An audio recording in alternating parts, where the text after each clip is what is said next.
just go ahead and get started then. So I am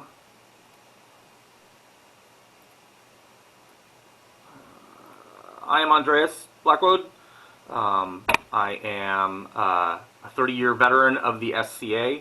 I have lived in the mid-realm my entire my entire life of the SCA, and I am a court herald and a bard and a general service junkie, and I was elevated to the Order of the Pelican just under 3 months ago by Seto and Inez. Gosh, has it been 3 months already, Fiatnata? 3 months. So It doesn't feel real yet. no, it doesn't. Well, so our class today is on running virtual courts, and part of the reason why our class today is on running virtual courts is because of the fact that things don't really feel real yet. Because of the coronavirus pandemic, we are unable to be generally in the SCA, although there are some places which are getting closer to being able to return to what we might call normalcy. Right now, most of the world is still under quarantine, and certainly all of the United States is under a general kind of limitation and quarantine, and most kingdoms are not allowing groups to have in-person events. So because of that, and because the work of the SCA still does go on, as evidenced by the RUM, by multiple other kingdoms having their own collegiums, it's mostly collegium-oriented, lots of classes, lots of socializing. Many kingdoms have turned to Facebook and to sort of virtual conferencing software to enable people and groups to be able to still have some semblance of normalcy together in one way or another. And so the Mid-Realm in particular, although a lot of other kingdoms as well, has settled on Zoom as a way to facilitate participatory courts, which allow people to be able to be seen getting awards, even if they can't physically hold the scroll, and also, that enables you to do recordings and then go back and edit those recordings. And then that stuff gets streamed to Facebook or YouTube or potentially other locations as well. So the Mid-Realm has sort of gone all in on Zoom in general. And so this class will mostly focus on Zoom, using Zoom to do different things, and enabling how to set things up in Zoom and then use them to do your courts. And then we'll run through the actual process of running an actual court. And I have 6 computers set up here in my little space to simulate a virtual court in Zoom, and we'll sort of go through all those different pieces. So I'm going to share my screen now, which means that the view is going to change, and you'll be able to see everything that you need to see. So I'm going to share my screen, and I'm sharing that, and then we click share. Okay. So now what I'm showing you here is my one of my other computers, and so I want to be clear. We have a couple of different names that we're using here in order to differentiate between people who will have their own names when they're in the court itself, right? So the Zoom facilitator is the person who launches the meeting, generally manages the administrative side of Zoom. The court herald, of course, is the court herald, and then the court officiant is whoever the court is for. So that's the king, the queen, the king and queen, the sovereigns, whoever they are, baron and baroness. You could have if you had a regent or a vicar of a barony, they could run a court as well. Okay, so this is the Zoom meeting that I'm running. But before we get into that, I want to go over some settings in Zoom that you can use in order to fix things and make things work. Oh, I don't have that open. That's silly me. All right, hold on just a second. Let me get that up. Thought I had this open. So in Zoom, I'm not logged in. In Zoom, there are lots of settings that you want to sort of have set to enable you to do these things the way that you want them to be done. Okay, and so the way you do that is you go to zoom.us and you log in, right? And so now this is my account, okay? So my account is not part of the Midrealm account. So it is possible that if your kingdom chooses to purchase what would be called a corporate Zoom account, essentially, and have multiple users in that account, the owner of that account can set certain things so that you can't see certain things. So if you are a Kingdom Herald or a Zoom facilitator who is going to run a court and there's a setting that you can't see that I cover in this class, it's possible that your settings have been changed to prevent you from being able to see what you need to see. And in that case, you just go back to your, whoever gave you the account or enabled your account to be part of this larger corporate, setting, and then you can have that discussion with them. But there are settings that you can set in the actual account or in the meeting up here, and Zoom is a lot like Windows. There's a lot of different places where you can do things. And so, if you set them in your personal settings, in your account settings, then that's one level of setting that's there. But there's also account management and advanced settings under this admin category, which you may or may not be able to see, which will set it for everybody who's a member of this larger group. Now, my account, it's my own personal professional account, so I can make any changes that I need to make from mine, and so we're going to use that one because it means I can see everything, as opposed to other accounts where I cannot necessarily see all of the stuff. So the first thing that you want to do is you want to actually schedule the class in Zoom. And I'm actually going to stop sharing here for a second so that I can go back and show you this on the main screen. I'm going to share my main screen instead. So you do that here when you're logged in, because I'm using too many accounts. I can only show so many things. So we're going to just share, let's see, this screen here. Yes. And now you should be able to see the RUM account Zoom scheduler. Can you all see that? How to run a virtual court, right? It's up here. Fiodnata, can you see that on the screen? No. No? No. I think we're back to your main account. Oh, I want to share screen 2.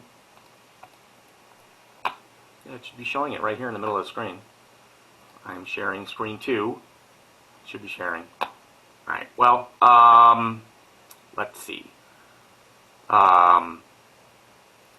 You can schedule a meeting from inside the session itself. So we'll schedule it this way. We'll do that. We'll go to here. Okay.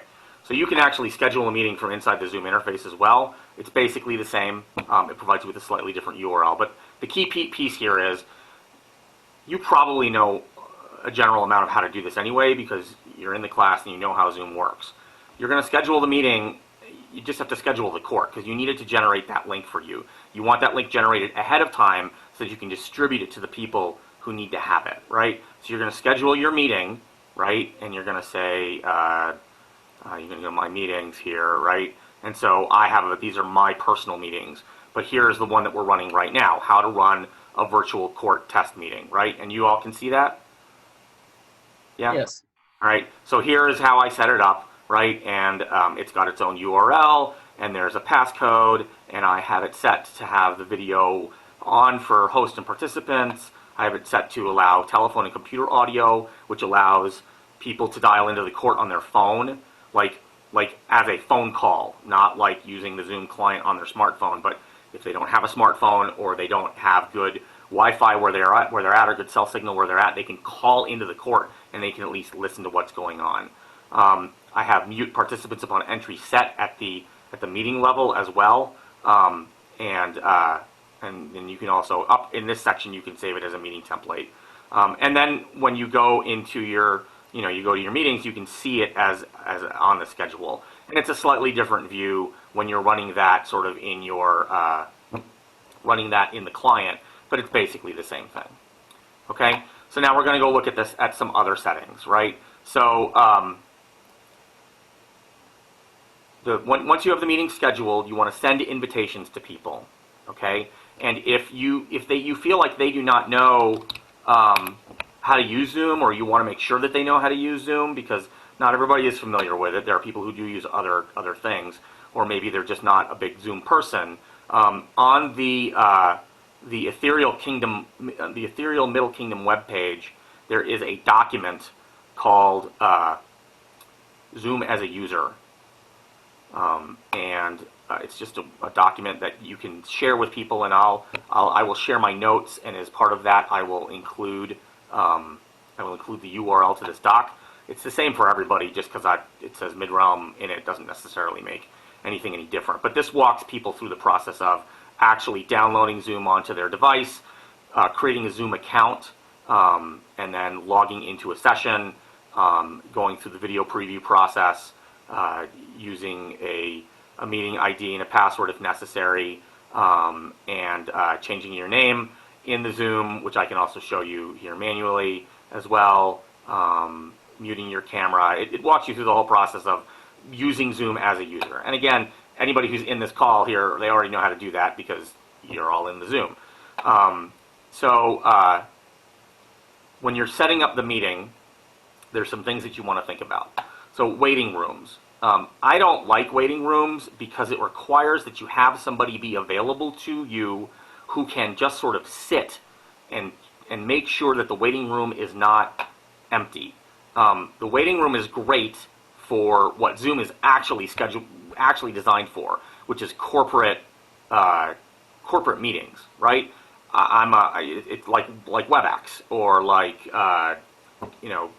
GoToMeeting, right? The waiting room is there to prevent people from getting in and talking to each other before the meeting starts. But when you're doing a court, right? I mean, if you want to really simulate that court experience, you don't want people to have to sit in a waiting room and be admitted into it. People walk in and out of court as they will.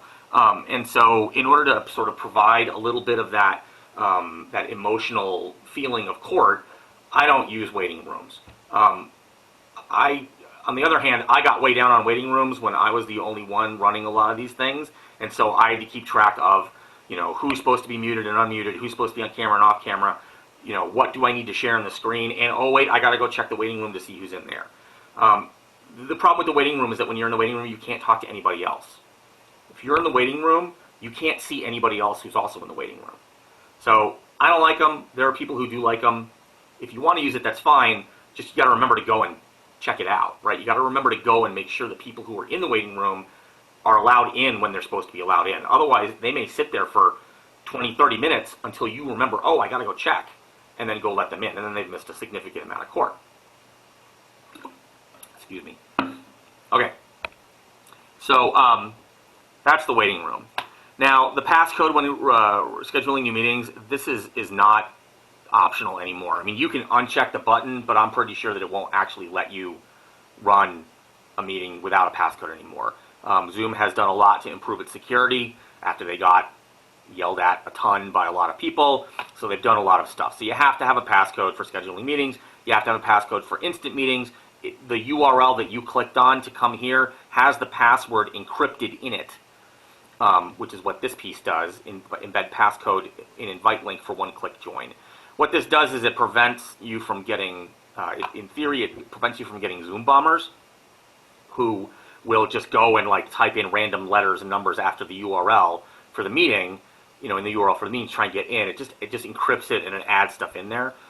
Now that's a pain in the butt for us as well, right? Because we don't send invitations to everybody who's going to watch court necessarily. We send invitations to people who we want to make sure are in court. The Mid-Realm has picked up a tradition of inviting people to come to court if they're going to get something or if they have a presentation to do in the court, right? So there'll be a Facebook post or an email or something from the herald in charge or the chamberlain or their majesties or whatever saying, Their Majesty's call to the court on this day, these people, Bob, Lady Jibagru, and, Lady Sally, for example.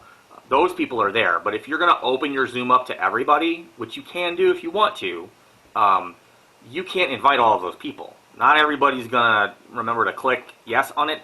Not everybody has a Zoom account, right? Some people just join Zoom as a random person off the internet as opposed to somebody who has a Zoom account and they need to be able to get into court too, right? If that's the only way that you're showing it.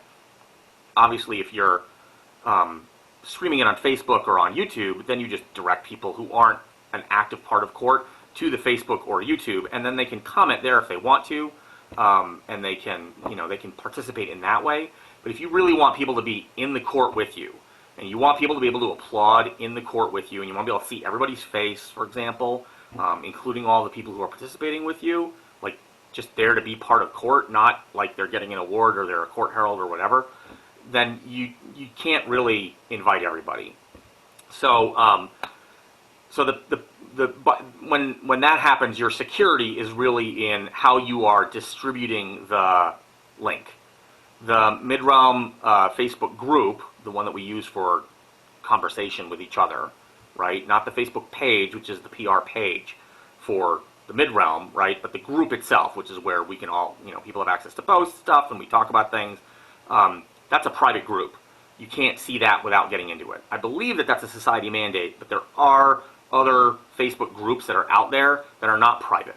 And those are the people who get Zoom bombed, right? You share your post, you put your post out there that has the URL in it, and you say, hey, we're having a meeting, and somebody who is looking to cause trouble, because people are dumb, will find that and they'll come in and they'll Zoom bomb you. And there are ways that there are things that you can do to deal with that, and we'll cover those in a little bit.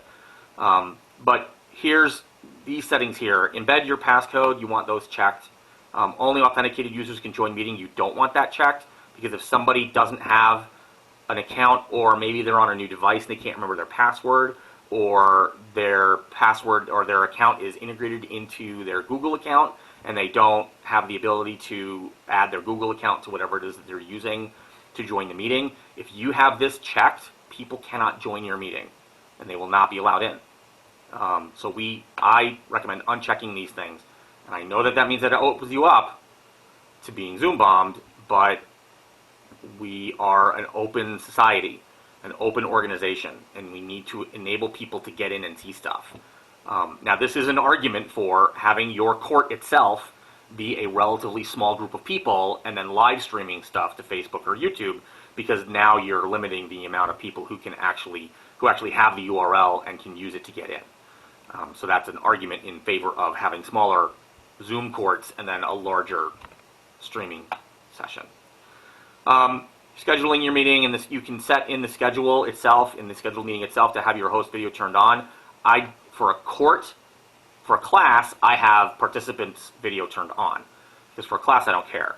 For a court, I will have participants video turned off, and we'll get into why that's important. But it's mostly because, especially if you're opening up the Zoom court to everybody, you don't want everybody's face to be visible all the time. And if it's turned off to begin with, then it's easier. Then there are fewer things that you need to do, and the way that you have to administer people turning their cameras off, if they can't turn it off themselves, is sort of it's a little bit it almost seems disciplinary, and you don't want to sort of start off that way, and B, it's a pain in the butt, and I'll show you why in a little bit. Audio type, again, you want people to be able to dial in on their phone. For a court, you want anybody who wants to be able to get in should be able to get in, 100%. Doesn't matter if they're using a rotary phone. I think you can use a rotary phone still to get into this stuff. But you want people to this is supposed to be accessible to everybody.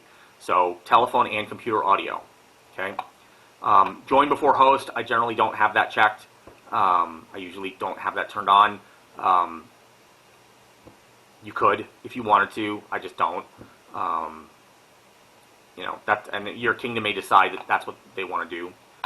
Personal meeting ID, you can assign that if you want to. These are for personal rooms, which you aren't really going to use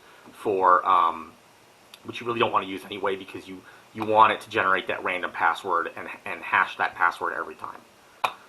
And then mute participants upon entry. You want everybody to be muted because you want to be able to talk to people when they're all in. And again, because you want them to come into the call not loud or with their face, you mute them on entry. Zoom has changed over time. It used to be that an administrator of a Zoom account or a host of a Zoom meeting and their co-host could unmute people but you can't do that anymore. What you can do is you can ask people to unmute, and that's a slightly more complicated process, but it is the way it goes. So that's sort of the way it is. So I have this here, and then you can control if the host participants can unmute themselves, and I have that set that way on purpose, and that's an in-meeting, those are in-meeting things. So we're still in the scheduling part of it, right? You enable the chat, you enable private chat, you enable auto-saving chats. Here's something to remember. If you have private chat enabled, that means that people can talk to each other without everybody else seeing it, but when that chat is then saved, the person who saves the chat, who gets that transcript, will be able to see everything, even the private stuff.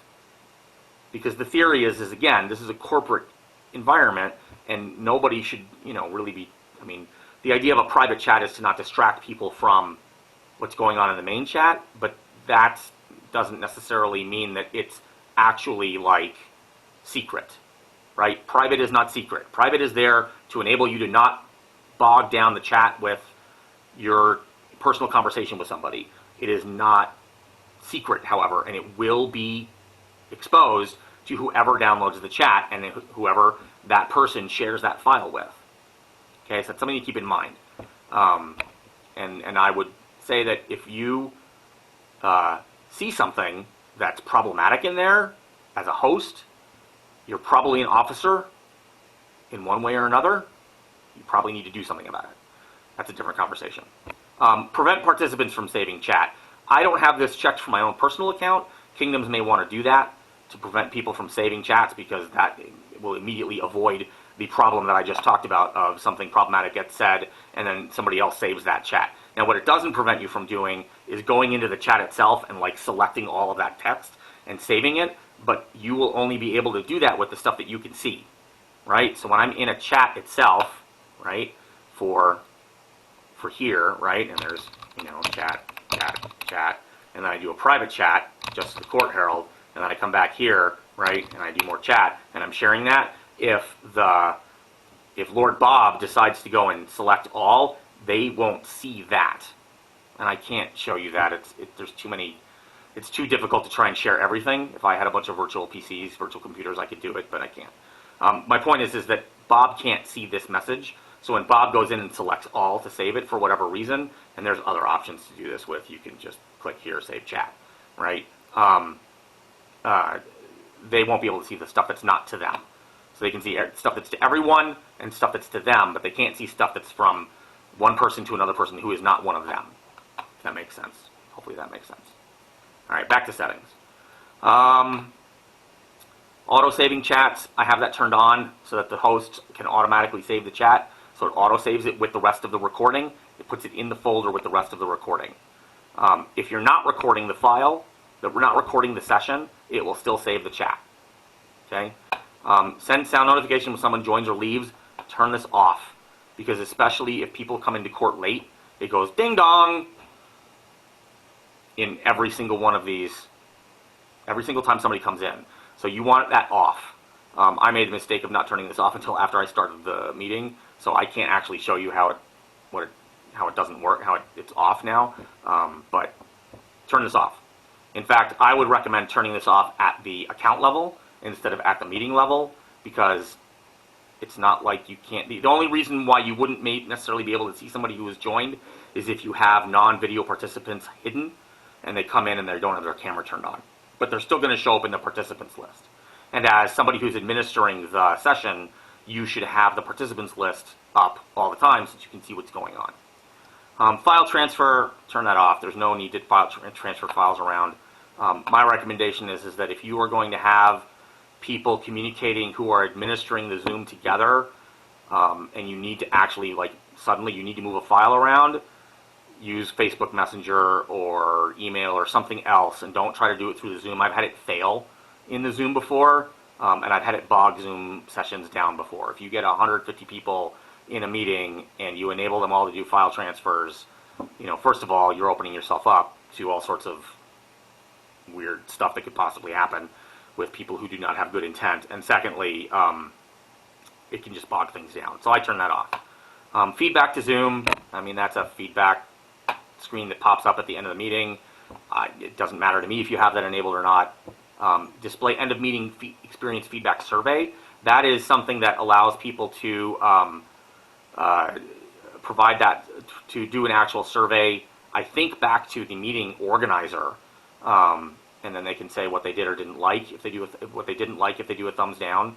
As you can see, in many cases, there's this little V button next to things, and it's features that are only available with certain versions or later, right?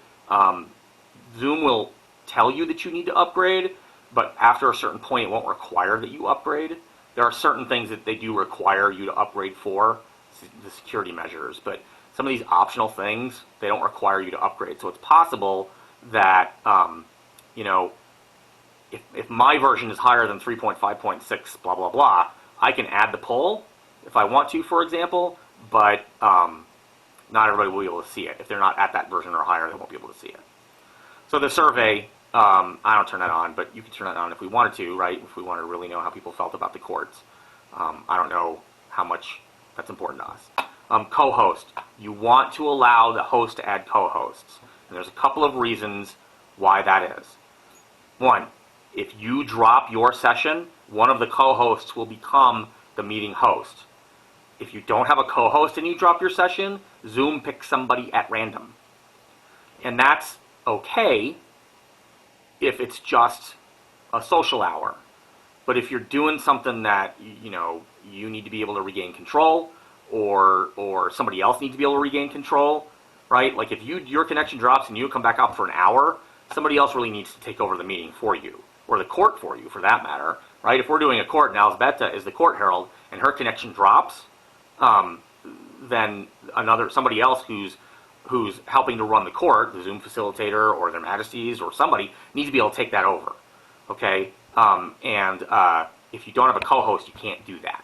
Now, if you drop momentarily and you come back, I'm pretty sure that as the owner of the meeting, you get host ownership back again. But I don't. But if you don't have a co-host and you're sort of out, you know, like your computer blows up or whatever, then you won't be able to get it taken care of. Polls. It allows you to survey the attendees. Polls are good. Again, this is for corporate stuff. Although I don't think that it's necessarily bad to have, like it could be good for, if I got into some more technical facilitation stuff, right, I could use polls. When you're doing facilitation of meetings and you're trying to figure out like what's a good feature for an application, for example, you might do a virtual facilitation exercise that includes polls. We have a question. We have one question about polls here. Sure, absolutely. Is polling a paid account feature? Polling what? I'm sorry? Is polling a paid account feature as opposed to a free account? I think that it is free. My understanding is that the only limits to free are that if you have more than 2 people in your meeting or you are recording, you are limited to 40 minutes. I believe that free is optional, is an option. I believe that polling is an option for free. I would have to go look on one of my accounts. It's not a paid account. I can, is that a question that was in the chat here, or was that a question? Yeah. Okay, so I will, when we exit out, I will go and check that. I'll use one of my non-paid accounts to launch a meeting and see if I can do that. Always show the meeting control toolbar. I don't do that because it makes your screen slightly smaller, and there are people who are working on smaller systems. You know, maybe you're on your tablet or on your laptop, and it's an older, smaller laptop. I don't know what it does when you're using it on mobile, for example. I don't know. Show Zoom windows during screen share. That shows, I believe, the chat window and the participants windows during the screen share. I have that disabled, but what that does is even if I'm sharing the screen, it lets you see, it will allow you and the recording to see all of those windows as well. Whereas right now I'm recording and I'm sharing my screen, the recording, when it renders, will only show what's actually on the share itself. Does that make sense? Okay. Where's the chat? There's the chat. Okay. Screen sharing. Allow hosts and participants to share their screen or content during meetings. For court, I have this set to host only. You can do this on a meeting-by-meeting basis. You can do this on an account basis. You can do this on a group basis. For court, you only allow hosts and participants because even though it says host only, what that means is hosts and co-hosts. Right now, Fiadnata could share if I stopped sharing. Right, Fiadnata would be able to share because she's a co-host, but anybody who's not a co-host would not be able to share. And so, that lets me, that lets other people share. Like again, if something goes wrong, I don't have a file, for example, I can go in and make it so that other people can share as well. There's an option to change that in the actual meeting, and I can show that to you when we get into the meeting itself. But you don't want anybody to be able to share their screen. You want just the people who are sharing the scroll pictures, honestly, to share their screen, really, is all you really want to do. You don't want, nobody else needs to do that in a court, generally, right? Unless you've got some kind of presentation that's happening. And honestly, my recommendation is that if you have that kind of presentation that's happening, depending on the skill level of the person who's doing the presentation, maybe you make them a host. Because that way you don't have to open it up to all participants. Because there's no way for you to allow individual participants to share. It's either all or nothing. It's either hosts and co-hosts or everybody. And I just think that's destined for it's rife with possibility for error. And so I would either make them a co-host or have them share the document with you, right? I mean, and then you can share it. Who can start sharing when someone else is sharing? Host only. I think this allows Fiadnata to share the screen while I'm sharing and take over for me while I'm sharing. I don't know. You can disable desktop or screen share in a meeting, and it'll only allow sharing of selected applications. So that allows you to say you can only share PowerPoint, or you can only share your browser, for example. That is a protective measure which enables people to only be able to share certain things, certain types of documents. Annotation. I haven't used annotation, but there's annotation and whiteboard. These are, again, corporate-esque kinds of things. Don't tend to use them very much. Remote control. During screen sharing, the person who's sharing can allow others to control the shared content. I don't really mess with that. Again, for like full-on technical meetings where you're discussing, application requirements for development, that's something that you could use. If you're using Zoom for technical support, which I suppose some people can do, you can do that as well. I believe that this can be set during the meeting itself, like you can turn it on in the middle of the meeting as well. So I don't know, we'll go check that out. Nonverbal feedback, that's just some icons in the participants panel. I believe that you have the ability to do that here in this session. I'm not sure. Like as the host, yeah, I can see the thumbs up and the thumbs down showing up as well. So that's a thing that's potentially there to happen as well. And then there's meeting reactions. So that thumbs up was a meeting reaction. This nonverbal feedback and express opinions by clicking on icons in the participants panel, that to me is different. But I don't, I can't see it here. We can check it out when we're in the actual meeting, the meeting that the demo meeting. Allowed removed participants to rejoin. So if you have somebody who's particularly problematic in a court, and I don't know how this could be, because really once you turn off their camera and you mute them, the worst that they can do is they can sort of blather all over the chat, right? They could bomb the chat, I suppose. You can remove them. You can also allow them to rejoin if you want to, because maybe they just need 5 minutes out, right? I'm not sure what the reason behind this was, but you can turn it on to allow people who you've kicked out to rejoin. Maybe somebody gets kicked out accidentally. I don't know. You got to go through a couple of steps to do that. So I'm not sure it happens very often, but clearly somebody asked for that feature, and so it's in there. Allow participants to rename themselves. We do that all the time. In fact, I don't have mine. I should be renaming mine because my name is different. Right. So there. Now I renamed my name myself in the meeting itself. You want people to be able to do that because different people do different things in the meeting. Sometimes if you're running a virtual event, you want to put staff at the beginning of your name, all that kind of stuff. So we allow participants to rename themselves because a lot of people use Zoom for their professional lives, and then they come to the SCA and they want to be able to use their SCA name. So we put allow participants to rename themselves. Hide participant profile pictures in a meeting. All participant profile pictures will be hidden, and only the names of participants will be displayed on the video screen. Participants will not be able to update their profile pictures in the meeting. I don't do that because I don't see the point. I suppose it's possible somebody could put something profane in there for their picture, but if that's the case, my solution for that is to hide non-visual participants anyway, non-video participants anyway, and let them and make that the default. But you could check this box here to allow you to hide participant profile pictures if you want. I don't know. Report participants to Zoom. People are behaving inappropriately. You can report participants in the security icon. Breakout rooms. Mostly, you're not going to accidentally put people into a breakout room, so I tend to leave this enabled. A breakout room is allowing people to go into smaller meeting sessions together within the meeting. So you can take, like, there's 7 people in this class. We could split the class into 2 groups of 3, and then 1 person stays out, for example. That's what a breakout room is. For a court, you're probably not going to need it very much.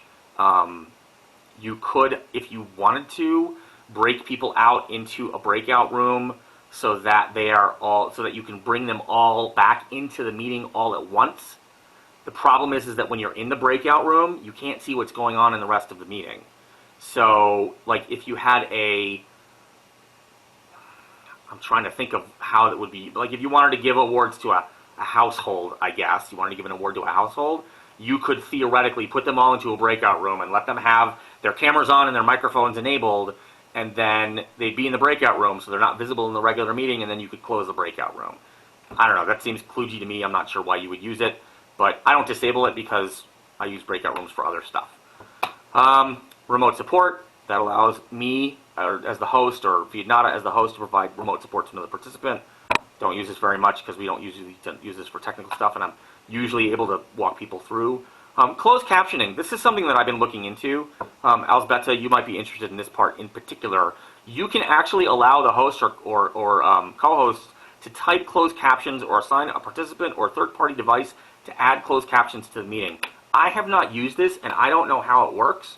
So I'm going to mute this here, and I'm going to see, like, I don't know where to do it. So I don't know how to make closed captioning work, right? Maybe it's not an advanced sharing option. I don't know how to make it go. So we'll have to look into this more, but there is closed captioning that can be provided, and it can be done live. I just don't know why I don't see an option for that right now. Lord Bob is viewed as a speaker a little bit because his microphone probably isn't turned off. So I'm not quite sure where you do that, but you can. So that's something to think about for the future. I know that we've had people talk about how they would like to have closed captioning, and we do closed captioning on the YouTube. But if we had people type in as they went, in theory, there are other things that you could do that would be handy. I just haven't figured out how to do it yet. So there is closed captioning, and then there's save captions. Allow participants to save closed captions or transcripts. And I've enabled these both on mine because I'm going to mess around with it and try to figure out how to make it work.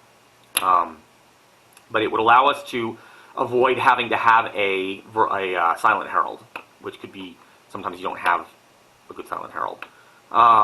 Far end camera control. Allow another user to take control of your camera during a meeting. This could be handy for somebody who is really not Zoom savvy, and you could work with them to you got to turn it on your end and on their end, and then I would be able to turn on and off your camera myself as the host. We'd be able to do that. HD video, I've got this turned on for the most part. It does take more bandwidth. Most people are generally okay with that. It does sometimes cause, if you're really, really sort of in-depth, heavy, bandwidth, or your bandwidth is really low, it can be a problem. Virtual backgrounds, we let people do virtual backgrounds because they look cool. I don't have the virtual background on because I want to be able to show you all the different computers. So having the virtual background on would prevent all of that from being visible. But I use it sometimes. Vietnam is using it now. Depending on how powerful your computer is, things are better or worse. Then there's a bunch of things that I've disabled: identify guest participants, auto answer group and chat, default email for invites. This is a bunch of stuff that really we don't use very much. Show a join from your browser link, so you can join a Zoom from a browser, so you don't have to download the client to your computer or your device. It lets you log in directly. You can't do as much when you join from your browser, and I'd have to look at that. I don't know what those are. Then there's allow live streaming. There are 4 options: Facebook, Workplace by Facebook, which I frankly have no idea what it is; YouTube, which I don't happen to have enabled, but the Kingdom account does, because we do our streaming mostly to YouTube because Facebook for a while was having some real problems; and then custom live streaming services, which are which is a thing. You can do custom live streaming, and so that's something that you could do if you wanted it to be completely private and you don't want to use, you don't want to have to run the risk of somebody sharing the YouTube URL or the Facebook URL. You can stream it custom if you've got that infrastructure, and then it's completely private. Request permission to unmute. So select this option in the scheduler to request permission to unmute meeting participants and webinar panelists. Permission, once given, will apply to all meetings scheduled by the same person. So this allows you to unmute people. I think that it's probably handy for a small set group of people who would be logging on and off of these meetings on a regular basis. It is probably not very handy for courts where you're calling somebody in one court and you're probably never going to call them again. I believe that this allows me to unmute you, but it's only available with version 5.2.0 or later, and it would, again, it requires a lot of coordination, and that's great when it's a big corporate thing and it's the same people over and over again. But in a court, yes, you're going to have, a Zoom facilitator who's one of a couple of people probably. The herald is usually one of a couple people. The royalty are obviously the royalty, but then everybody else is going to be invited on a case-by-case basis, so it's not really worthwhile to do. This is a bunch of email stuff, which is really irrelevant. This is a bunch of other things which are pretty irrelevant. Assign scheduling privilege to if you have a large Kingdom group implementation and you want to allow your, you're the Kingdom Seneschal and you own it and you want to let your Kingdom Herald and your social media officer schedule these meetings, you can assign those privileges to them, but they have to be part of your organization. So their account has to be one of the accounts that you use, that are part of this account, if that makes sense, right? So there you go. So that's a lot of the settings here for the meetings themselves. I do want to bring up one point: recording. If you put your recording on the cloud, the Zoom end user licensing agreement lets them do whatever they want to with it. So I recommend turning this off. Do not record to the cloud. So that means that you're recording locally. So now, as the host, I can give you permission to record yourself if you want to, but I can record it locally. So when that's done, it records locally on the computer, and my meetings are set to record automatically, just because 90% of the meetings that I have, I need to record, and then I share them or I don't share them as necessary, whatever, but if you are recording, if you need to record it, you have to, and it's set to record local only, or maybe even if cloud recording is enabled, you can only really do this on a PC or laptop. If you do this on a Chromebook, it's not going to work. If you do this on your phone, it's absolutely not going to work. You cannot record it to your phone. You cannot record it to your tablet. These are enormous files. They end up being, half a gig or more. They're big. I mean, not big in the sense of how big our files are these days for like installation media, but in the sense of what can I fit on my phone. You can't record on your phone. You can't record on a Chromebook. It doesn't work. And then that means the recording will default to somebody else's machine. Or you don't get a recording at all. And that's all problematic. So make sure that when you're doing your recording, you're doing it on a PC, or you give somebody who is on a PC the ability to record locally. Okay? This other stuff, these are all controls for people who are working at the same company, IP access control, authenticated users, require password to access shared cloud recordings. I mean, I would leave that enabled, but because just in case somebody accidentally puts it up there, you know, at least then you've got a password protecting it. But again, the big issue is that Zoom's going to get after it, going to get it and be able to use it for their marketing purposes. Auto delete cloud recordings, I have that turned off because I'm not using it. The host can delete cloud recordings. Again, I mean, that's grayed out because we're not using it. Recording disclaimer. Show a customizable disclaimer to participants before recording starts. So when we started the recording for this class, you heard the voice, but it did not pop up the checkbox. Did anybody else, did other people get that, or was it okay? I got it. Did check I got it. box. So when you're the host, you don't get that box because it assumes that you're consenting to record when you click the record button. For the purposes of anything that's going to end up on YouTube, you really need to have this box checked. Okay, I have to sign a release in theory to have the content uploaded to YouTube because it's my class, but I also need all of you to consent to being recorded, even though right now your faces aren't even on the recording anyway. But when we go back to a non-shared screen and we do questions, your faces will be there, so you need to have your consent. Here's a funny thing: if you don't click yes or no, it's going to record you anyway. If that box pops up and you don't touch it, you get recorded. At least that's what happened when I got elevated, because I was across the room from my computer and the screen popped up and we were in court and I didn't have an opportunity to go and click the yes button, but I also didn't have an opportunity to click the no button. So, you know, but at least it pops up, and I guess they're assuming that if you don't say no, that you mean yes, which I don't like, but that's the way Zoom works. That may be something that's been fixed as well, but at the moment, at least the last time I tried it, that's what happened. Multiple audio notifications of a recorded meeting. This means that if I stop the recording and then start the recording, it tells you again. I have this turned off because for my purposes, it doesn't matter, but your Kingdom probably will have that turned on. Okay? Okay. So that's all this stuff that we've gone through here, right? That's a whole lot of settings, and I will share this document. The recording will be available online, but I'll make this document available to people after the class. It's on my computer right now. I don't have it up on my Google Drive, so I wasn't able to share it first.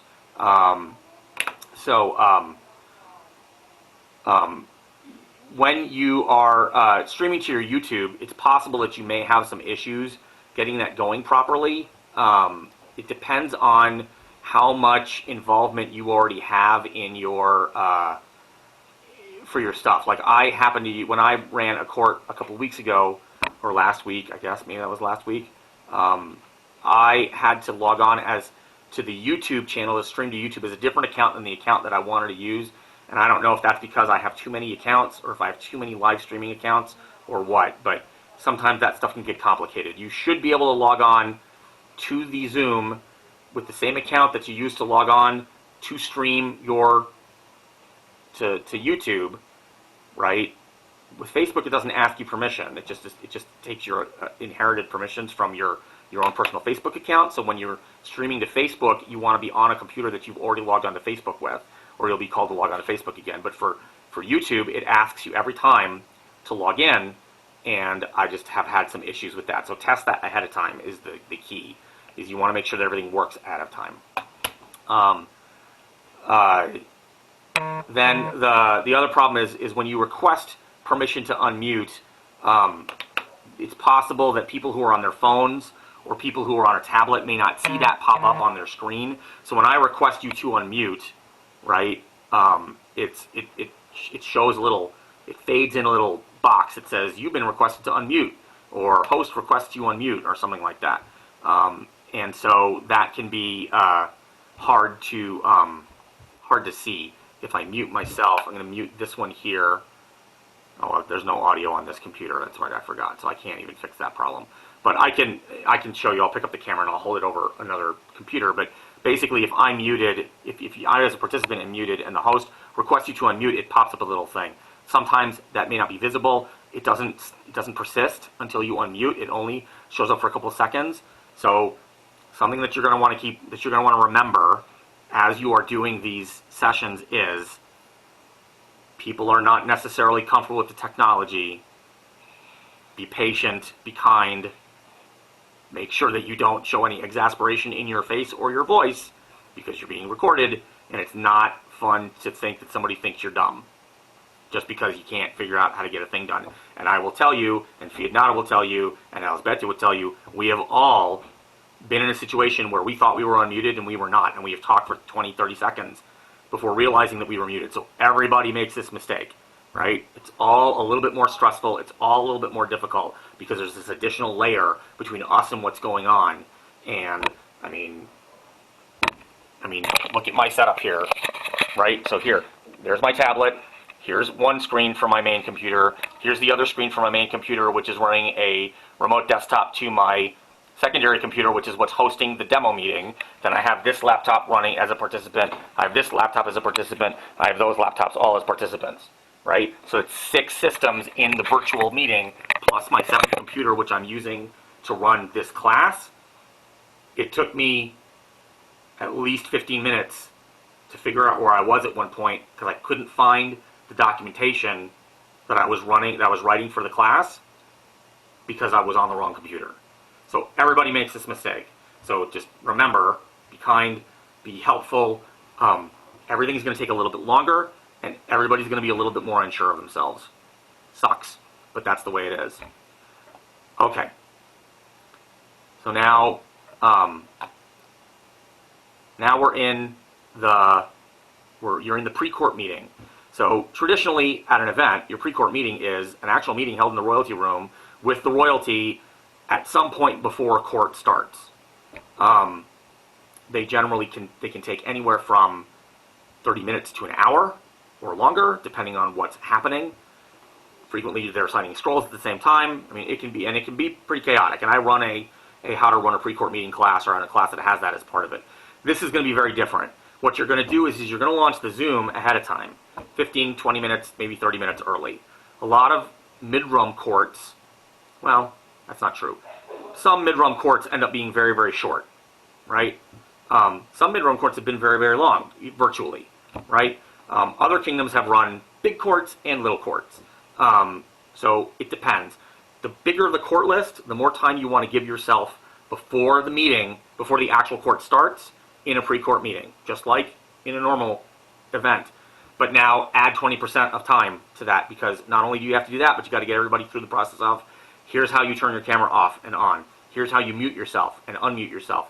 Here's how you chat. Here's how you raise your hand, because you can't expect the participants to know that walking in the door, right?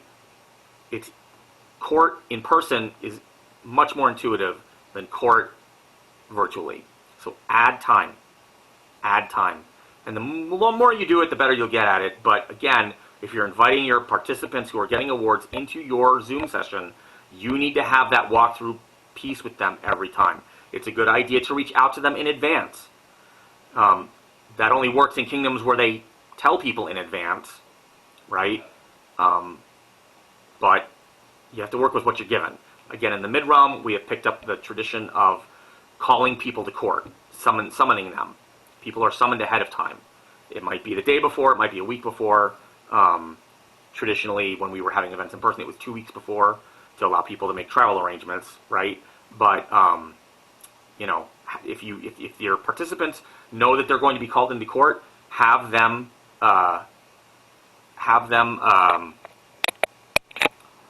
in a meeting with you, even maybe separate from the pre-court meeting, just to walk them through turning their camera on and off, and walk them through turning on their microphones. Tell them how to raise their hand. Because if you're going to run a court with, 850 people, it's going to be alphabetical, maybe, and it moves around, maybe, and again, Zoom isn't really made for this. So we're sort of making it fit in the hall. So using that raise hand feature puts that person's name at the top of the list, and so that can be helpful when you need to find them. Okay, so now you're getting ready for your pre-court meeting, and you've scheduled that for however long you need, right? the first thing that you have to do is make sure that your own camera and microphone are working. I can't actually show you that because this PC that I'm remoted into doesn't have a camera and a microphone. But you all know how to do that. If you go into your meeting invitation, you can see that that it's doing that. You can see where test microphone, and we have in the documentation, in the documentation of how to use Zoom as a user, which I will also link, it shows you what those screenshots look like. Okay, but make sure your own camera and microphone are working. Obviously, you can't facilitate things if you can't talk to people. Okay, make sure that you have the court list. Again, it's just like a court. So it's not necessarily any different than that. It's just more complicated. So make sure that you have a court list. And if they're giving out awards, and if the scrolls have already been made, and if there are pictures of the scrolls, you want to have them as the facilitator. You don't want to make your herald manage all of this stuff. If your herald is doing the talking, that's all the herald should really have to do. As the facilitator, you're essentially acting as the signet. Okay? And so you need that person is the person who holds the scrolls, right? That's what you're doing here in this situation, and I'll show you that when we get into the running the actual court process, okay? Now you launch the Zoom, and the people who come into the Zoom are the people who come into the Zoom. You review the order of business with the court officiants, whoever those people are, sovereigns, baron, baroness, regents, whatever. You walk through the process of muting and unmuting with the recipients, or with the participants. She changed it to participants, right? Because maybe somebody's doing a presentation, maybe there's court that needs to be talked, needs to be entered into law, right? Maybe there's, I'm sorry, I don't know what I said. Maybe there's a new law that needs to be read into court, because the law is not official until it's read into court, right? So maybe the seneschal is going to read that into court. They need to have that functionality as well. Again, maybe talk about the hand raise function. The hand raise function, you can see it, and this is the host. So what I'm going to do is I'm going to make the herald, I don't know, does the co-host have raise hand function? I should check before I do that. Yeah. So the raise hand function, you click raise hand in the participants, or in the participants section, and the little blue hand shows up, right? And then you can lower the hands, right, as the host. So I think people are probably familiar with that. But if you're not the host, there will be a button that looks just like this, but it says raise hand. Okay? Then you have everybody turn off their cameras and have everybody but their majesties and the herald mute their microphones. Now, for the purposes of this, I'm going to have, I need to click on buttons now. So court officiant is technically the crown, right? So I'm going to turn that video on. Right, so now you can see me over here, right, like that. Nobody else at the beginning of court should have their camera turned on. But this doesn't look good. And even if I go into speaker view, you know, if somebody doesn't have their, I don't know why it's showing Bob there, but it's showing Bob, right? So, because Zoom gets messed up sometimes and things are wacky, right? So what you can do is this. Click here, hide non-video participants. I don't know why Lord Bob is owning it. And you can click on the gallery view there, like that as well. But theoretically, it should just show the person there. And you need to be in gallery view, so I'm not quite sure why this is working the way it is. Where's Lord Bob? Let me figure out who Lord Bob is. Participants. This is Lord Bob. Why am I? Start video. Stop video.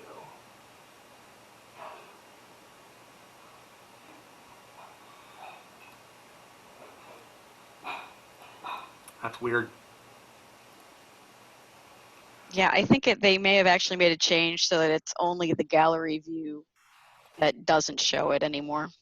Maybe. That's going to be interesting. All right, so now we're in gallery view, right? And you've got their majesties, or the court officiant is on the screen, right? So they're the only people who should be on the screen at that moment, and then the herald, their majesties, this is going to be very confusing, right? So I'm going to move this over here so that it sort of looks like I'm talking to you, because it just makes it easier for me to understand what's going on. Okay, so now the court herald would theoretically unmute their microphone, and their majesties would unmute their microphone. I'm not going to do it here because it'll cause feedback. But you would, but because the herald is still hidden. You're only going to be able to hear the herald's voice, right? But you can see their majesties, and the herald will open court, just like you open any court. It's normal process. I want to take a step back here before we do this. So we've hid non-video participants, and then as the facilitator, you make that final suggestion, and you say,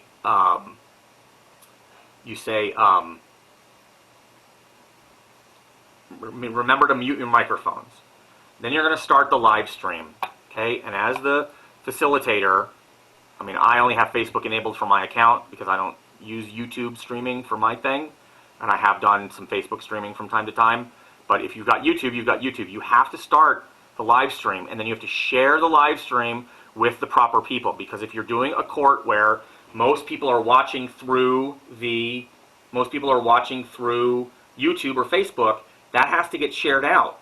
So you need to start the live stream, and it's traditional to have a, mid-realm court will begin shortly up on the screen, like you're sharing your screen, right? The facilitator does that. They share their screen, and it's just a splash screen. It says, hey, court's going to start soon. And then you start your streaming, you get your URL, and you share that with somebody. Now, some of the kingdom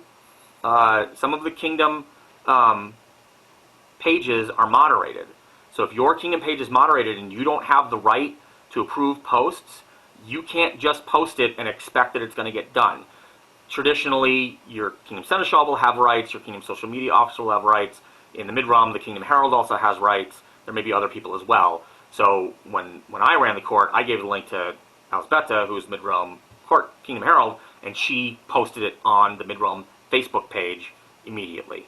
Then a whole bunch of people shared it out, but you do that 5 minutes in advance to give people time to get into the live stream. You don't want to start early.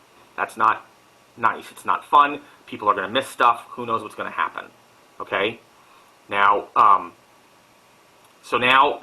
you started your live stream, and you're in the court, and your royalty have their camera on, and everybody else has their camera turned off, and you have hidden non-video participants, which you can always turn that back on by clicking here, right?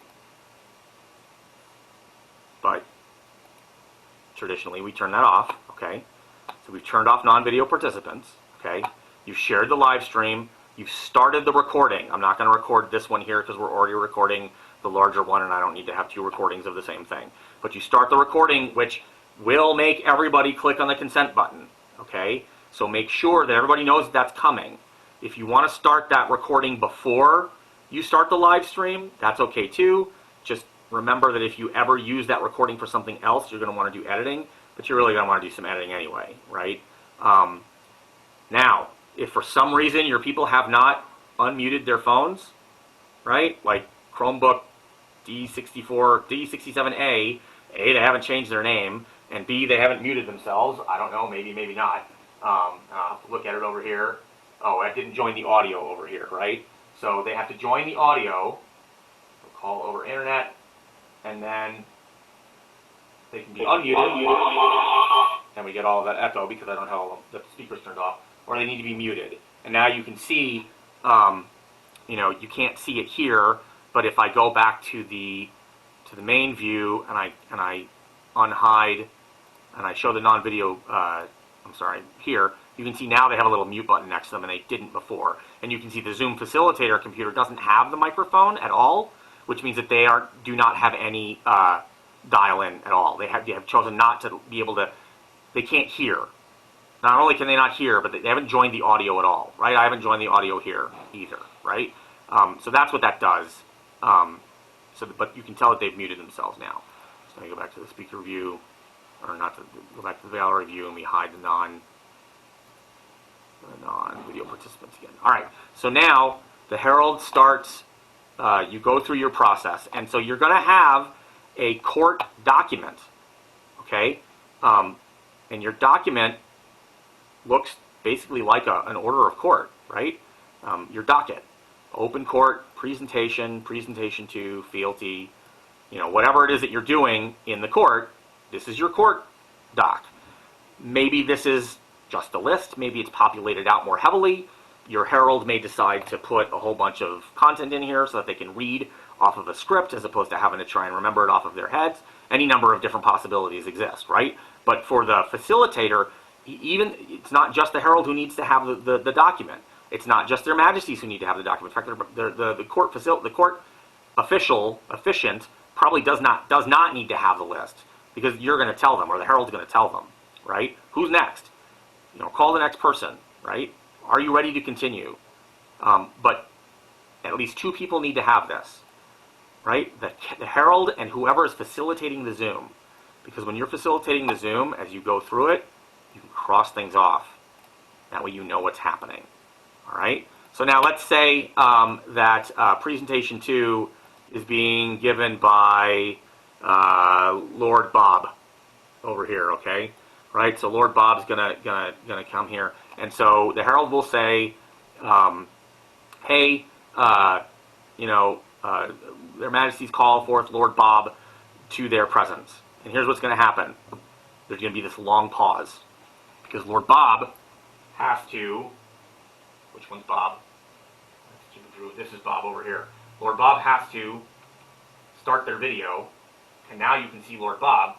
And now, here's their majesties. And here's Lord Bob. Right? And I know that that's confusing because they're at opposite ends of my head. Right? But you can see them both on the screen at the same time. That's my point. And you can see only them on the screen at the same time. And that's my other point. That's important, right? It's not so much important for presentations. It is important for awards. Okay? If you're doing it this way. If your royalty don't feel comfortable with this, then you're not going to be doing most of this stuff anyway. This is for, the high level of comfort and a lot of people who are involved in stuff. Now, Bob would traditionally unmute his microphone. Again, I'm not doing that because I don't want all the echo. But Lord Bob would unmute his microphone. Now, the court herald is going to start reading the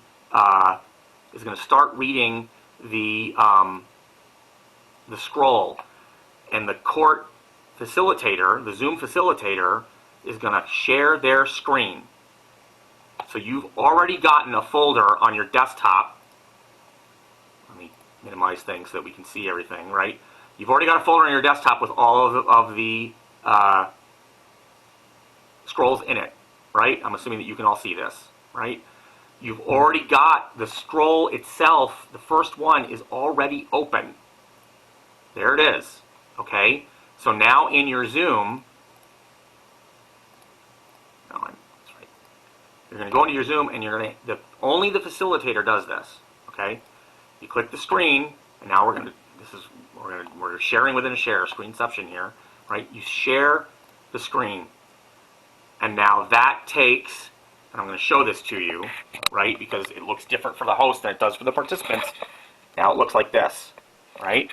Everybody's screen has become maximized with what's being shared on it, right? And you can see, here's the stuff on the side. This is everybody's, all those faces, right? As part of the Zoom. But here is what's shared on the screen, okay? Put this back now. Here's something that I discovered, and I don't know if this is only a Windows thing or if it's something that happens with every system. But if you have a folder with multiple images in it and you open your photo editor, you can use the mouse wheel to scroll between them without having to close it and reopen it. So now you're not going to keep the share up the entire time, right? So you're going to have your share going. They're going to read the scroll. When they get towards the end of the scroll, you are going to... Where is my share control in this? Oh, it's because here. Okay? When you share your screen, so when you're a Zoom user, when you're a Zoom co-host and you share your screen, the Zoom controls move from the bottom of the screen to the top of the screen. Okay? So now here you are in your share, and it's sharing just this, right? And I can move this around all the screen all I want. It doesn't affect anything that's happening on everybody else's screens. Just like I can move the larger window around, the big window, I can move it around on my screen that I'm sharing with all of you, and you can't see me doing that, right? But here it is, and when they get towards the end, right, you click Stop Share, and it brings you back to the gallery view. What does that do? It lets you see their Majesty's faces, and it lets you see the recipient's face. Okay? And they get to now, you get to see their reaction. In some ways, this lets everybody have a front row seat for court. There are a lot of reasons to not do it this way. There are a lot of problems with doing it this way. It's very complicated. It's like producing a television show, right? But it does let everybody see everybody's faces. But here's what I want to show you. Here's my scroll. Now I need to move on to the next one. I don't have to close this and go back to the folder and open the next one. I can simply do that. All I did was move my mouse wheel one notch. Let me see if I can show this to you in front of, oh right, because I'm sharing on the screen here. Right here, all I did was this. And you can see that it's moving. Maybe you can, maybe you can't. Here, it's this. Right? Oh, because now I'm off the screen, of course. That's funny. When I pick up the mouse, I can't show it to you. But basically, I'm moving the mouse wheel one notch. And it will let you scroll through the entire thing. So this is handy in that you don't have to close and reopen and try and find where the next scroll is or anything like that. If you number them in the order of court, it will let you see, it'll just do it in the order that it's in, right? So 1, 2, 3, 4, 5, 6 corresponds to 1, 2, 3, 4, 5, 6. And then as you stop your share of the picture, you then go in and cross that one off. And that way you know where you are. Okay? Okay. So now, when that's done, and you go back to the Zoom, right? Lord Bob is finished. Lord Bob needs to go back to his chair, right? That's what we would do in a normal court. Bob would go back to his chair. But in this case, Bob needs to turn off his camera. Okay? Now here's the thing. If Bob forgets to turn his camera off, it's going to continue to look like this. As the meeting facilitator, you do have the ability to stop somebody's video. So here's what happens. Here's what that looks like when that happens. I can't tell if you can see this or not. It's very hard to tell. When I stop the video, it's going to turn his camera off. So now his camera is turned off, right? Mm-hmm. He cannot turn his camera back on again until I ask him to start his video again. But do you see how that's confusing? Because now he's going to think, oh, I'm being asked to turn my video back on again. I should turn my video back on again. I'm going to click. So ask start video. It pops up over here. Pops up on the screen. The host has asked you to start your video, right? And I don't know if you can see that or not. It's hard to see. I get that. And you can click start my video, or you can click later. And those are your options, right? If you click later, then you're fine. But if you click start my video, it will start up again. That's a pain in the butt. But that's the basic way that you move through the rest of the process, okay? And you basically do this for everything. Their Majesties always have their camera on, or the court officiant always has their camera on, and always has their microphone unmuted. The herald always has their microphone unmuted, or most of the time anyway. I understand that if you have to move papers around, you might want to mute yourself so that doesn't happen. Maybe you've got a loud dog. There's other reasons why that might be the case. But you've got all of these people in here. Now, say you have a lot of, if you're doing like a peerage ceremony, because the Midrum did that before the end of Seto Inanez's reign. There were 6 or 7 peerage ceremonies, I think, maybe something like that.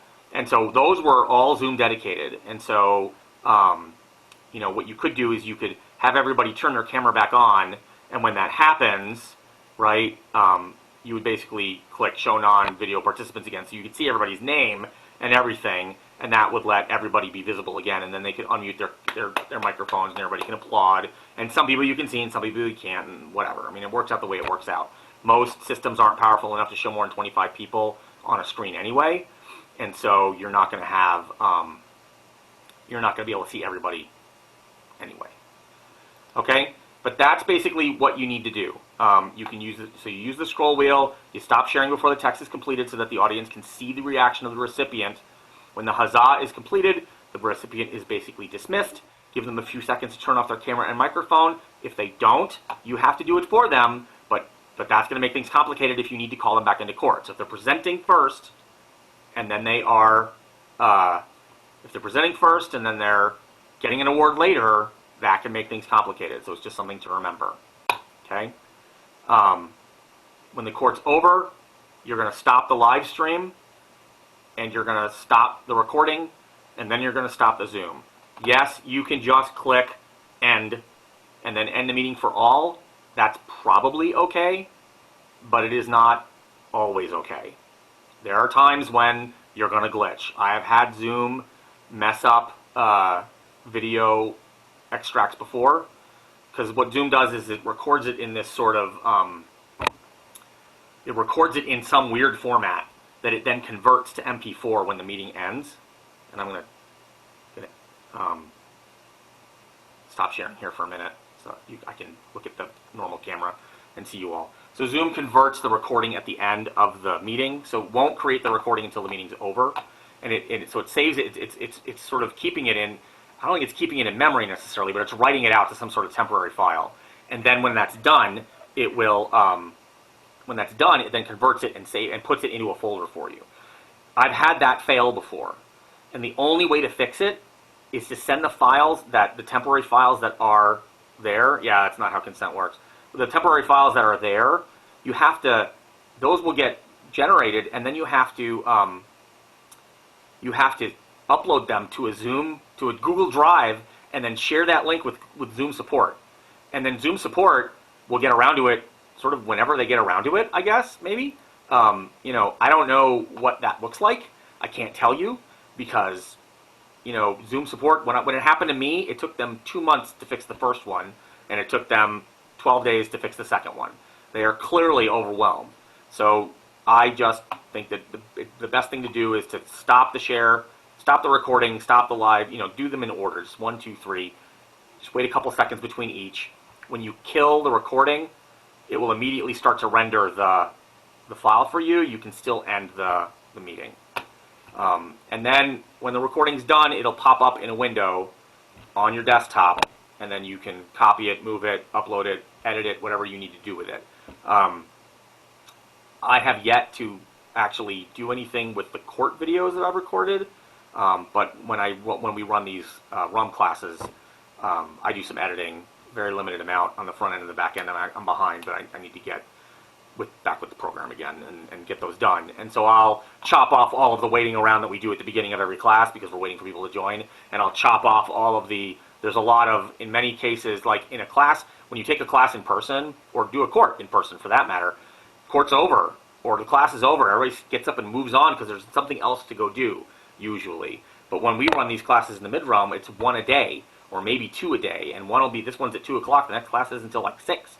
So there's this sort of weird, sort of sitting around and talking about stuff that happens. But I cut all that off. It's fine to socialize. No, I'm not saying that we need to end the meeting. I'm just saying that people can take as long to talk as they want to. I'm generally not going to include any of that. So you sort of need to listen when you do this editing. It's important to sort of go through the whole thing to make sure that there aren't any like embarrassing moments that you want to edit out before you upload it, and then secondly, so that you can cut any kind of chit chat off the tail end of it, or off the beginning of it, or anything like that. And then when you do go to upload it to YouTube or to Facebook, if you have live streamed it previously, go and delete those, because you're putting the nice one up now, so get rid of the stuff that's not there. We haven't done a lot of that for the mid-realm courts. We just haven't gotten into it very much, and that's okay, right? There's nothing terribly wrong with what we've got. It just isn't very finessed, is all. That's all. Okay, so that is my class, and I have actually gotten through it faster than I thought I would. So it took me longer to set everything up than it did to teach, but that's fine. So now is the time for questions, comments, anything like that. Technical support, anybody who's got a question for anything that they're looking to do. I still have the temporary meeting, the demo meeting is still up and running, so I can go back to it and show things people if people want to see stuff. Does anybody have any questions? Y'all can unmute, you can turn on your cameras if you want to. I like to see people's faces. No questions? So I had a couple of things that that I wanted to bring up. Sure. So in there are actually two interesting things that happened in a recent court that I hosted for Illiton. And the first is that Their Excellencies Illiton wanted everyone to basically have their cameras on through the whole thing, which is how I discovered that having the speaker view doesn't work very well because the Herald brings, even if their video isn't running, brings up the black screen with their name and covers up Their Excellencies. So what I ended up having to do is there's a function for I don't think it's the pin one. I think it's spotlight. Yes, I was having to spotlight So them. and I can show that here. So I'm going to go back and I'm going to share the screen again so that people can see what that looks like. So share screen, and we're going to go back to that. Yes, that's the right spot. Okay, so I still got the camera on for the court officiant, right? So what I can do is, if you want to make sure that everybody is seeing the same thing and they're only going to see one person, you can do this. That's spotlight view, and as you can see, that has changed the view for every system that's on this meeting, right? And in this case, it doesn't work because I don't have the audio on it, and that's fine. But generally, what it does is it sets everybody up so that they're all spotlighted, okay? And I know that was hard to see, but that's what it does. And so that's a thing, and I think that's pretty cool. Yeah, the downside to that is that then your officiants can't see the recipient. So then the person who's facilitating needs to be more active in hopping back and forth and spotlighting the recipient so that everyone can see the recipient, including Their Excellencies or Their Majesties. Yeah. So if you're going to do it that way, that makes it even more like a TV show. So the way that I would recommend dealing with that sort of thing is the more complicated you want to get and the more detailed you want to be in terms of how you're going to show people or not show people, you're going to want even more people to be co-hosts with you to facilitate things.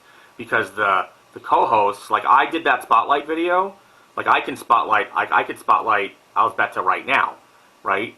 And that takes over your computer right there, right? I'm a co-host of this meeting. So what that means is that you can, that if you give it the co-host role to more people, they can help you manage it. But then you need to really script out what you're doing. Okay, so we're the Baron and Baroness, and we're going to call up Katrin. Fiadnata is a co-host. She's going to spotlight Katrin so that we can see Katrin's reaction as the Herald reads the scroll, and then when that's done, we're going to stop the spotlight. But I'm going to walk through this process, right? So I'm going to spotlight Katrin's video, right? So there, now she's spotlighted. Now I'm going to click cancel the spotlight video, but she doesn't go away. I don't know what happened on all of your screens, but I still see her as the primary screen, right? She's big and everybody else is tiny across the top, and I have to click gallery view to get back to the gallery. And I don't know how that controls other people's screens or not, but there's only so much that you can do with the way this works, just because of the way that Zoom operates. You know, learn to work within the things. I mean, I suppose that you could, if you needed to. So the way to fix this problem, the technical way to get around it is to do what I'm doing here. Have two computers for the person who's the main facilitator of the Zoom. One Zoom is the audience Zoom. One Zoom is the court Zoom, and then you share, you RDP, you use remote desktop to get from the participant, the audience Zoom into the court Zoom, and you share your desktop inside the Zoom like I did before, right? And then you can see the court, and then you unshare so that everybody can see everybody else. But then you take the participants and the officiants out of the whole thing. And so now it's more complicated. So now you have a phone set up, right, that's running so that the people who are in the participants, who are in the actual court Zoom and the audience Zoom are in both. They need to be in both so they can do both of those things. It's very complicated. It's doable if you script it all out, and if you've got working with people who are generally technically apt or apt, but it's hard. If you want to include everybody visually, everybody's face is there, it gets complicated. I did want to show one other thing before we go. I wanted to show in case you do actually need to get rid of somebody. Okay, so now here we're back in the thing, right? And I'm sharing the screen, and say Lord Bob has become disruptive. You can remove Lord Bob, or you can put Lord Bob in the waiting room. Okay, so now if I put Lord Bob in the waiting room, right, and I unshare my screen, first of all, Bob is gone, okay, and here you can see one person is waiting, right, and you can message that person, and you can message everyone in the waiting room, or you can message just them in the waiting room. Hey, bruh, why you wiggin'? Okay, now I'm going to unshare my screen here so I can show you what it looks like on their screen. So I stop the share, and I'm going to pick up my camera and take it over to Bob, right? And here's Bob's screen, and it says, please wait, the host will let you in soon. I don't see where the message is. For what it's worth, like, I don't know, where's the message? I don't know. Let me try that again. Let me try messaging everybody in the waiting room. Hello. I don't see the messages. I don't know where that's supposed to show up, for what it's worth. Like, I don't see it. So I don't know how that functionality is supposed to work. But Bob is definitely out of the meeting. Okay? So he's definitely not in the meeting anymore. And you can, I mean, I don't know how to go talk to him, but you could, theoretically, you could, if you know who they are, I guess, you could message them. Maybe. I don't know. I don't know if that would work or not. I don't know how it works. It doesn't work the way you think it does. But basically, their option is you can let them back in again, right? So if I go back and I share my screen again, and I go back to, where is it? Oh, I minimized it. That's why. There we go. I'm going to go back and I want to share. All right. See? Even I get confused. So we go back to the remote desktop connection. So now Bob's in the thing, right? I can, oh, maybe if I message him here. No. I can admit Bob from the meeting room. And now Bob is connecting. And now Bob is back, right? Or I can put them in the waiting room and then remove them. Now, if I remove them, they will not be able to rejoin because I don't have that particular selection checked, right? In the settings. But on the kingdom level, you may decide that that's what you want to do, right? And then you have that toggle that lets you let them back in. I would argue that this only really works if there's a waiting room, because you don't want them to just come right back into the court because they're going to blow up all over you again. But you can remove them altogether, or you can just, remove them outright, and it gives you the same thing. So remove outright is just removing them directly from the meeting. Putting them in the waiting room lets them stew for a little bit, but again, I don't know that I can see much of a point of doing that, because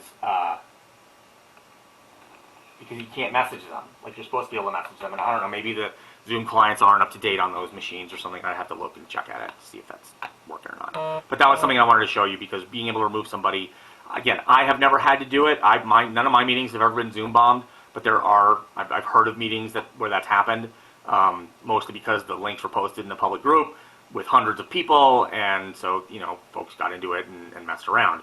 And so, that's a thing. So it lets you remove people out. Are there any other questions? Any other comments? I do have one more. Excellent. So again, in this court that we held for Their Excellencies Illiton, we streamed it to Facebook. And once we finished, I got a notification that the video that I had streamed, that 1 minute and 40 seconds of it matched content that belonged to some other random person. And that Facebook automatically gave them ownership of our court. Now, normally I wouldn't have been very concerned about that, but Baron John had sung one of his songs, See, there you which is his property, and we could not allow this random person to have dual ownership of a court containing his property. So luckily, I was able to dispute it, and the person accepted the dispute, and so it's not a big deal. So yeah, so there's so if you so something that people and I would assume that what happened is John sang one of his songs and that person, maybe they've got him videoed on their page, like they took a video of him at an event singing, and then they uploaded that to their page, and so because that existed before the song that John sang in the court, maybe I don't know. Copyright enforcement in the virtual realm is really weird, right? I have a Star Wars room in my house, and I did a video of it, and I wanted it to be cooler because it's pretty dorky, right, to have a room full of Star Wars stuff in your house. So I put some Star Wars music behind it, and uploaded it to Facebook, and it immediately got flagged. And I said, no, I have the right to use this because it was fair use. I was only using it for a couple of seconds, it wasn't very long, and I wasn't making any money off of it, and it wasn't promoting anything. And I personally believe that that's a legitimate fair use scenario. So I said, no, I'm allowed to use it. And Facebook went, oh, okay. And that was it. Meanwhile, there are people out there who are stealing other people's music, and it's this incredibly long, convoluted process to get the rights back. So it's weird. My assumption is that person had somehow either something extremely similar to what John was singing, or they had a recording of that song, or something very similar to that song, on their own page, and since it was older, they assume prior copyright on it and gave them the ownership. We're not even sure it was his song that triggered it, though, because it doesn't tell you what 1 minute 40 second. Right. She was a fitness video person. Okay. So. Could have been somebody's radio was playing in the background. Could have been, I don't know. It's weird. And Facebook's never going to tell you, right? Like you can say, hey, this is what's going on here, and nobody actually is looking at that. There isn't a person behind there. It's all automated. So yeah. And with copyright, one of the things that we try to be pretty cognizant of is, if people are playing music in the background because it's their elevation, or if if the crown wants a bard to perform something, you do need to be careful about what that actually is. It's more relevant for the classes than it is for courts most of the time. But I've known royalty who really, really like March of Cambreth, which is a song, and it's copyrighted. It's not a traditional song by any stretch of the imagination. And also, if you, and I'm getting a little off the field here, but if you pay to cover a song and then you record it and you upload it to YouTube, you have copyright over that cover. And then if somebody else covers your cover and it sounds exactly the same, technically they are violating your copyright, right? Because you have the right to your cover. And so if I play your cover in my video, or if I sing the song and it sounds really, really very similar to yours, right? And I'm not talking about like, are we singing the same notes? I'm talking about like, is the audio, like, does it sound the same to a computer? Does it sound the same? Then you're in violation of my copyright, and I have the right to enforce that. And so because everybody's so terrified of getting sued, the immediate assumption is, no, you can't use it, we're cutting it off. And so that works great for when it's actual digital content, but when like a class, when somebody, heavily uses a book in a class, a published book in a class, right? And you're showing the pictures that are in the book, right? Technically, you're violating copyright. And so if somebody complains, the kingdom has to do something about it, because the kingdom certainly doesn't want to get sued. So the mid-realm, we have, some kingdoms have a very, very strict policy on that kind of stuff. In North Shield, they are extremely, they have a very conservative interpretation of what fair use is, to the point where they basically, up until very recently, just said that they weren't going to host any official classes at all that were recorded, because if you recorded it, then you could be in violation of copyright, period. And so there was this massive, they had their thing. The Mid-Rum doesn't, our interpretation is slightly more liberal. If somebody complains about copyright, we will immediately take the video down, and then we'll talk about it with the teacher and the person and anybody else needs to be involved. And that's not usually relevant for court, but it can be relevant for court, so it's important to know. If something happens, take it down first. That's the first thing. Unpublish the video. You don't have to delete it. Just unpublish the video. That's the first thing you do, because now you're not in violation anymore, automatically, by simply not displaying it anymore, right? But then, okay, let's talk about this, figure it out. Maybe there's something we can do. If not, then you either edit out the audio part of it, or you leave the video offline, right? The issue is that YouTube can be monetized, and so since there's that functionality in YouTube, everybody theoretically can make money off of it. In effect, it's very difficult because you have to have thousands of followers, but still, the possibility exists, and that's how copyright law works, is can you make money off of it? I don't care if you are making money off of it. Can you make money off of it? Yes, you're not allowed to use it, it's mine. And now you have to pay me, right? So it's something to keep in mind. I don't think it's terribly relevant for courts, but it is absolutely something that can happen. Anything else? Any other questions? Any other comments? My wife will be very happy. I'll be turning all these computers off, taking up all this bandwidth early. She couldn't use her computer. We've got 2 kids who are on their tablets, and they were complaining that their tablets would slow down because I've got 7 computers all doing this Zoom thing all at once. So, all right. Well, if that's it, then we can go ahead and kill the live stream. Thank you all very much for coming to the class.